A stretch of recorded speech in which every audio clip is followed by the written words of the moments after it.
Thank you. Good morning, Madam Chair and committee members. For the record, my name is Leanne Kunze, and I proudly serve as the Executive Director of the Washington Federation of State Employees, representing over 47,000 public service workers throughout the state of Washington, including fully commissioned and limited commissioned law enforcement personnel.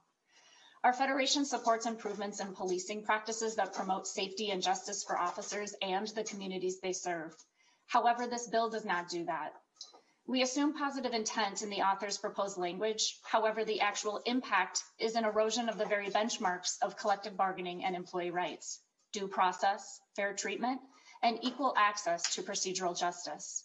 We completely understand the desire and duty to hold police accountable, just like other professions, but this bill essentially eliminates access to justice by eliminating access to reasonable due process when faced with career-ending allegations.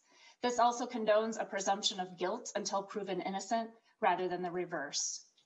We trust the author's intent to reduce barriers to police accountability, but in reality, it only reduces barriers for police management accountability. Management is not, and never should be, the last word when decisions are being made about a represented employee's ability to continue in his or her chosen career. Arbitrators are professional and neutral fact finders. Reducing barriers to police accountability is a noble and necessary goal. There's nothing noble or reasonable about eliminating due process rights, especially to the degree proposed under this bill, and therefore we cannot support this bill as written. As a union, we champion collective bargaining and due process rights, including officers, while also advocating for reforms to confront systemic and individual racism.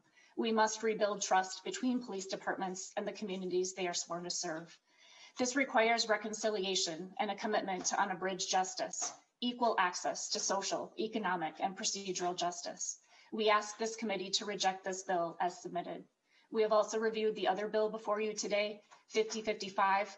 We find that it attempts to solve the same issues this bill addresses, but for us in a much less objectionable way. We want to be very clear on the record that we would stand strongly opposed to any bill that includes attacks on the collective bargaining rights and the right of due process. Thank you.